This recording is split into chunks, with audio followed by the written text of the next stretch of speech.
Yo, hey guys, Weeks here, back with another video. I wanted to go and do a video guide for my mage build I've been playing. This is the build I've been using to basically farm all content since the Forge patch came out. I've only played mage, so my knight and my ranger are still level 40. So this is what I've done. I haven't played in a while, so I've been farming Slorm Temple with this. I've been farming Wrath 10 Forges level 100s with this. I've been doing expeditions, anything I need to do. And this is basically the min-max version. There's a little bit more juice I can get out of it, but this is what we have. So I wanted to go over it. First things first, we're going to talk about the Reaper. So I use the Primordial Staff of Ferocious Affinity. The big thing with this is it cares about your mana. So you have flat max mana, percent max mana. You have raw damage equal to your max mana. You have a chance to do like a damage over time effect. We're not scaling that at all, so we're not worried about that. The Primal Benediction gives us 12.5k LE damage. LE damage is based off of my maximum mana, so we're going to be stacking a lot of mana. And then the last part is whenever you cast a skill, 5% of your mana is consumed. Not a big deal because we're using Mana Leech. So that is the Reaper. We'll talk about the skills and how we're stacking mana. Our mana is 83.9k just sitting here. If we look at our skills, I'm using Orb of the Arcane Master. You could really use any skill here. I just like the projectile skill. I like how it clears. So I'm using projectile skill. If you weren't using projectile skill, there's certain stats you wouldn't have to get, such as projectile speed, additional projectiles, things like that. So we can quickly go over. So the orb is probably the least important part, but I just like the orb. So one thing is we're using this bracer, which the bracer makes Orb of the Arcane Master damage cannot be decreased by upgrades anymore, and Orb of the Arcane Master's cooldown cannot be increased by upgrades anymore. So that's really key if you're going to use Orb of the Arcane Master. If you're not, you can use a different bracer there.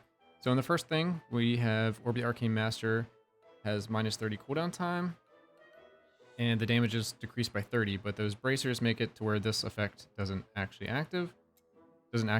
Next, we have Orb of the Headmaster, which it gives us 10% critical strike chance for each Arcanic emblem I have. That's all we're worried about. I'm using 3 Arcanic skills, so I will never have the other 2, so we're getting plus 30 critical strike chance. Next, I have Orb of the Arcane Master does not deal skill damage anymore. Orb of the Arcane Master deals 100% increased damage. So again, if we go back to our items, I am using this amulet. This amulet's legendary effect is Reaper damage is added to LE damage instead of skill damage. So that's how we get around that as well. So we're just getting this for the 100% increased damage, and we're already doing all of our skill damage is converted to LE damage. Next, we're using Need Backup. So this is Orb of the Arcane Master has an additional plus 5 additional projectiles, and Orb of the Arcane Master deals 50% reduced damage. That 50% reduced damage is knocked off because of the bracers, so we don't have to worry about that. And next we have Orb of the Arcane Master becomes larger and deals 90% increased damage. Orb of the Arcane Master has plus 2 seconds of cooldown. That also gets negated because we're using the bracers. So that's our main skill. Next, I am using Arcane Breach since we're stacking mana. In this first one, you get Reap What You Sow, which you have plus 5% max mana, and mana regen for each enemy within the area of the Arcane Breach. So just some extra damage. The more things that are there, the more damage we're going to do. The tankier the enemies are, the longer they're going to stay in there. So we're going to get more and more enemies in this breach, to give us more and more mana, to give us more damage to plow through those enemies. So it's just better than anything else in the row. Next, I have Arcane Breach has minus 50 cooldown time. Arcane Breach's mana is increased by 100% for each Arcanic emblem you have, which I will have 3. So the mana cost is high, 1.5k, but I mean, I have almost 90k mana, so it's not a big deal at all.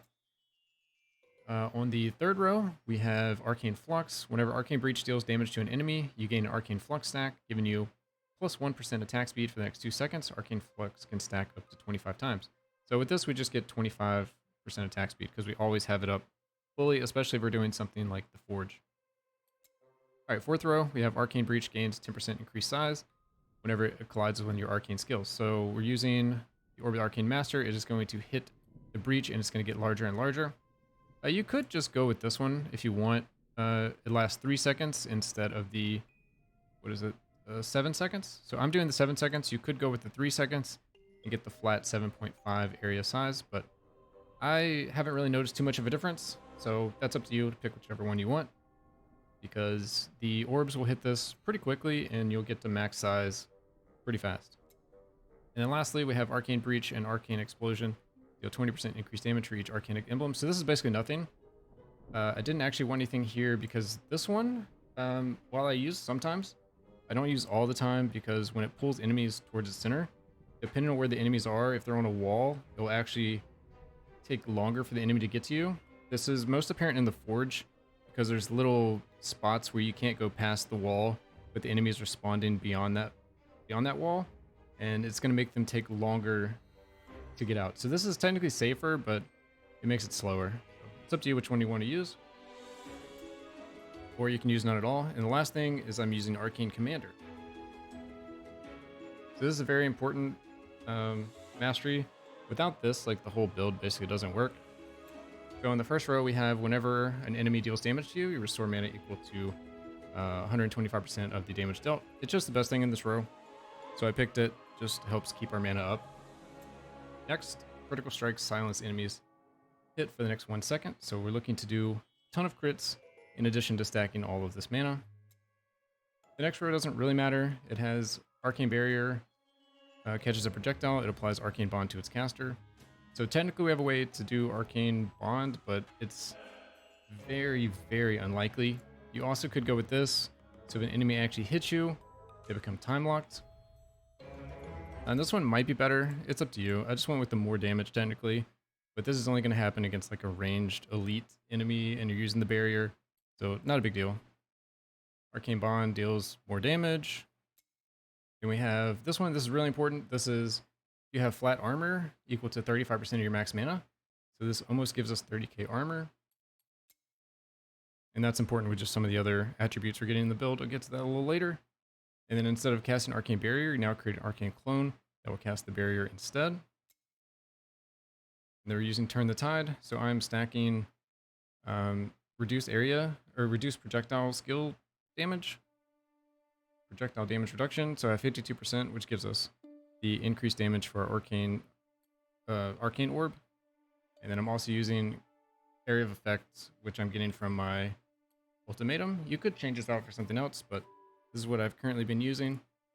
And you can build the build several different ways. But most of these we use Ancestral Strikes, Critical Strikes, Projectiles. We don't care about area because we're not dealing damage with it. We use a lot of attack speed. We have damage to elites. We have crit damage. We don't use Inner Fire. We don't use Fork.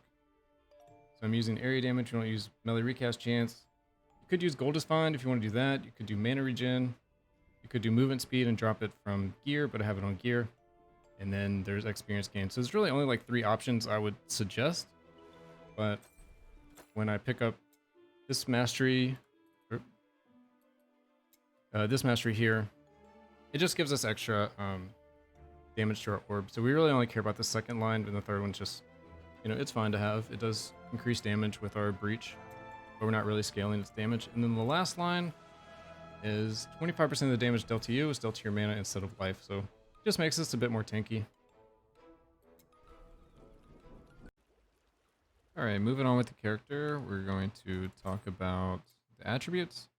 So we've been stacking mana, and inside the mage tree, we have the talent that gives us 35% of our mana goes to armor. Inside of the attributes, we're getting toughness, and we're going to the point where we get elemental resistance is equal to 25% of your armor, which is this node here. And then I pick up these nodes because it's plus 10% armor, plus 15% armor, and that's just pretty nice. But these could be moved around if you find something better. I'm getting raw damage and Reaper damage multiplier. The Reaper damage multiplier is just really valuable, so I picked that up. Here, I'm basically just getting 10% crit chance. Here, I'm getting plus 5 Ancestral Strike chance and some mana, with just some armor and some Ellie damage and some Ellie resist, so just everything we kind of want. Here, I'm getting some flat Ellie damage and some percent mana, which is very important. And then in Dexterity, I'm getting some more attack speed, some Reaper damage, some max Reaper damage, and some projectile speed. So since I'm using projectiles, I'm getting this 50 projectile speed here. And there's nothing wrong with the attack speed, the Reaper damage, or the max Reaper damage. We don't use this totem thing, so we have like 1 wasted talent, but everything else is good. And let's talk about the Ancestral Legacy. So we basically go for this point here, which gives us 72% LE damage. We get a lot of flat LE damage, so percent is very valuable. So that's what I'm doing here. And the only way to get here is to pick this node, which is just, you know, more LE damage and more percent LE damage, but it's not the most amazing. And you could either go this way or this way to get to the outside of the tree. So I'm going here for the percent max mana, elemental penetration, and the percent armor. And then finally this one for some more LE damage and percent LE damage. You could go for here to get the critical strike damage multiplier, but we're mainly looking to do ancestral crits, and that would give you 1 extra point. The extra point you could either put here if you end up stacking life, you get some flat LE, or you could put it, you know, just anywhere else you wanted. You get some LE damage if your life is low, but this is what I found to be the best, just giving me the most damage. All right, and we'll also talk about our runes. So we're using the activation rune of Hagen. So this is after you've dealt Ancestral Strike damage 19 times, you trigger your effect rune. My effect rune is the Thornbite rune. You gain Thornbite protection shield that shields you from the next 22.6k incoming damage. Thornbite protection is equal to 60% of the sum of your armor, LE resist, and evasion. So this is my armor, and this is my LE resist based off of just stacking mana. Mana goes to armor, a percent of the armor also goes to mana. And then this also gives us damage. So that's kind of how we're building everything. We're getting mana everywhere. And that's going to give us some shield. That's why I have 3.8k health, but we're going to be able to sustain and survive. And then I'm using the enhancement rune of Hagen, which gives our runes plus 300% chance. So without this one, you would... I get rid of it. Yeah, without this one, it would be 5.6k damage, but it would only require 3 Ancestral Strikes. I've also messed around with this one that reduces the constraint. So it would be 6 strikes, but it would give me 5.6. But I ended up liking this one the best. So this just gives me the biggest shield, and it's 19 strikes. All right, as far as the gear goes, we'll start on this side. So, you know, we're stacking flat LE damage because it's better than going mana and converting, because it only converts at a 15% ratio. So if you get flat, that's great. We're also getting flat mana, getting projectile damage reduction, which in the tree gives us increased projectile damage. Percent max mana, critical strike chance, damage enemies, rebound chance. Rebound chance is important. And then obviously we're stacking critical strikes. So I guess before I go too far on the gear, let's talk about some more of the stats. So I'm getting some movement speed just to have decent movement speed. I want to get decent attack speed. From there, you know, we're stacking LE damage. So we have a bunch of added flat, 14.5k, and then our added percent is 94%, which is mainly from the Ancestral Legacy tree, as you saw. I have 62% chance to crit, but in the skills I showed earlier, for the Orb of Arcane Master, we get plus 10 critical strike chance for each Arcanic Emblem you have for this skill. So this skill, our main damage skill, will have 92% chance to crit. The other skills won't, but this one will have 92. And then we have some crit bonus. I could drop crit bonus to get more Ancestral Strike damage, which I will do probably in the future. But currently I have them kind of balanced. So 92% of the time I crit. Of that 92%, 45% of the time I get an Ancestral Strike. So about 100% chance to crit, and then half the time I get an Ancestral Strike. So, and my projectiles pierce everything. They're bouncing everywhere, so I'm getting lots of these crits. LE Pen I really didn't go out of my way to get. Damage to elites I have plus 110% just from gear. Armor 60k, LE resist 15k. What else do I have? I already mentioned the area damage reduction, 57% from the ultimatum.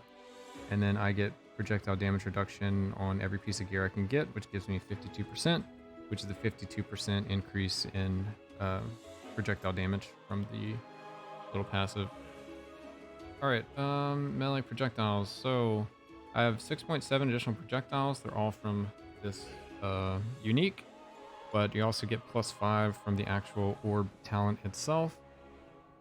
Next rank would give me a breakpoint, and I would have 7 projectiles, so that's something to keep in mind. You could actually go 2 ranks lower and not actually lose a projectile. I have 78% rebound chance. At one point I had 100, and I will try to work back to getting 100. I have a couple epic stats that I can eventually roll into it. I just haven't been able to yet. I'm getting a decent amount of projectile speed because it feels a little slow without projectile speed, so I get projectile speed in most stats I can get it, or most slots on gear that you can get the stats. Not every piece of gear can roll the stat. All right, so back to the gear. Next up, we have the Black Cape. So I won't mention it unless it's really out of the ordinary, but you know, we're stacking mana, HP, attack speed, crit damage, projectile speed, ancestral crit strike, ancestral crit damage. But we'll talk about the legendary effect. Legendary effect is 20% of the damage is dealt to your mana instead of life. So this just makes me a little more tanky. But with the shield, this isn't really needed, and sometimes is actually a bad thing for me because I can get hit for damage and it won't kill my shield, but it will like absorb all my mana. I'll talk about that in a second. On here, same kind of stats, and the legendary effect is 24% of the damage is staggered and dealt to you over the next 10 seconds rather than being dealt instantly. Whenever you deal an ancestral strike damage, stagger damage is removed. So if I get hit for a large hit, but going back to my crit, 45% of my crits, which is 92%, that's going to wipe away all that stagger. So any stagger I have is almost instantly gone. Next, we're using this legendary effect, +1 rank on every ancestral gift. This actually gives us a ton of damage with this node here. It goes from 2 to 1, so it doubles from, I forgot what it was, 36 to 72. And as we increase our combined mastery levels, which are these levels here, we can get some more. Each one of these would give us 2%. So at max, it would be 90%, but I've only got up to 72%. So I'll work on those eventually, but it just hasn't happened yet.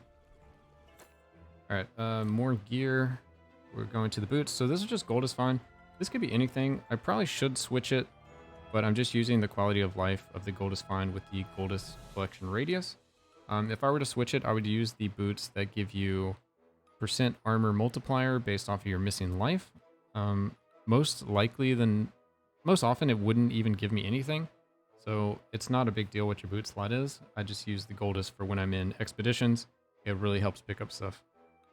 All right, so earlier I mentioned the Black Cape and how 20% of the damage is dealt to our mana instead of life. And in the Mage Tree, we also get another 25. So actually 45% of the damage is dealt to our mana instead of life. And then 24% of the damage is dealt over time and then wiped away with Ancestral Strikes. So what happens when we lose all of our mana? We do have Mana Leech on gear, but when we lose all our mana, we use the Ring of Mana, we activate it, and it gives us a boost of mana for a moment. And then from there, we can leech all of our mana back. So it's just nice to have like a little backup. This legendary is all skills have -25 cooldown time. So cooldown time is equal to attack speed, so it just helps our Arcane Orb go out faster. The legendary effect for Arcane Master, we've already talked about that one. And then lastly, we have our projectiles, we already talked about that one. So to finalize everything, our cooldown is 0.38. That's without the attack speed from the Arcane Breach that we'll get. And this is our current damage, but it's not totally accurate because of arcane emblems and different things. But all right, next up, I'm going to show you some gameplay footage and talk about some swaps and stuff we can do. So see you in a second. All right, and I'm back. So for the rest of the video, we're just going to show off some Great Forge. I have some Great Forge from the live stream if you want to watch it, you know, for longer. But I'll talk about kind of what's happening and when I do some certain swaps. So 3.8k life, but we have our Thornbite rune attached. So I'm going to activate my orb and my Arcane Breach. And you can see I'm getting some shield, 97k, 145k. And you can see the ticker as I get Ancestral Strikes. That is what's giving me the shield. I need to get what I mentioned before, 19 Ancestral Strikes, and that's going to give me 24k shield. So that is what's happening. And the silence is really powerful because the enemies can't attack you or cast spells while they're silenced. So that just helps you build up shields without actually losing it. I'm just going to pick whatever for this, just to show it off real quick. but you can stack up shield very quickly and you keep it. I don't really use the actual arcane barrier. You can put it down if you want, just to have it, but really it's just there for its passive stats for me. And then the arcane breach, the kind of benefit is it just ticks often and keeps things silenced. Again, like I was saying, you can switch the arcane breach to, oh, I do have the pull, so it might actually show you the downside of the pull. Sometimes it will pull and they will actually come out of the gate slower, so oftentimes I have that turned off. But as you can see, everything's getting silenced. I'm getting tons of Ancestral Strikes, which is giving me tons of shield. I have died at 1,000,000 shield by just crazy modifiers and standing in some ground effects, so that is a thing that still can happen. But I mean, it's wave 3 and we have 1.1 million shield. You can go to wave 6, have 2 mil, or go to 5 mil, whatever you want. Then usually what happens when I have enough shield, I'm going to switch from the Thornbite rune to the Nimble Warrior rune. So this rune here gives us 300% critical strike damage and 900% ancestral strike damage with 15 critical strike chance, which will actually bring us to 100% critical strike chance, and it'll give us +5 ancestral strike chance, which will bring us to 50% ancestral strike chance. So 100% of the time we'll crit, which will be 100% of the time we'll silence, and then 50% of that will do ancestral strikes, which gives us our benefits for dealing 56 ancestral strikes to trigger our effect rune, which is multiplied by 300%. So if you look down here, when on this next wave, you'll see how fast I get 56 ancestral strike crits and how often we have the uptime. Because what will happen is it will trigger a duration for 15 seconds. So I'm just going to pick whatever. We picked life, so it's going to be slightly slower. Anyway, you see we have that, and now we are in the duration. And now we have the increased crit and ancestral strike damage. And as you can see, they're getting kind of stuck. That's the slowness I'm talking about. So if I actually switch out of it, switch to this one, it's going to stop slowing them, and they're just going to walk out of the gate normally instead of getting slowed constantly, which will help speed up these waves. We'll do another wave just to show. Alright, 2 seconds of invulnerability. So this is where like the shield kind of comes in handy, because you can really just kind of chill. But move around. Alright, you see the duration of my Nimble Warrior going down, and then now it's back up again. So it's pretty quick to have it. You almost have it up 100% of the time, and it's just a lot of extra damage. So it is worth switching out. If your shield ever gets low, you can switch back. And yeah, you can keep switching back and forth. Or if there's some other rune you like, you can switch to it. Haven't messed around with too many other runes, but you know, you can try whatever you want.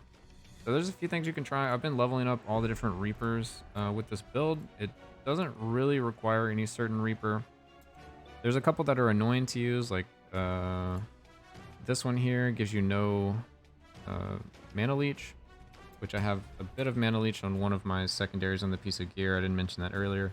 I have Life Leech on that one, and yeah, Mana Leech on that one. So that's how we would sustain our life and our mana normally, but we've respec'd out of a lot of the life to just use the shields and then switch the shield for the Nimble Warrior. But yeah, that's pretty much the build. I think I covered everything. If there's something I missed or you want to see some certain content or whatnot, let me know. Yeah, sometimes stream on Twitch, so you can follow that. I'll have a link in the description. I appreciate everyone's support, and I'll follow, subscribes, whatever. And yeah, appreciate you watching the video. Hope you enjoy the Sloremancer, and I'll catch you guys next time.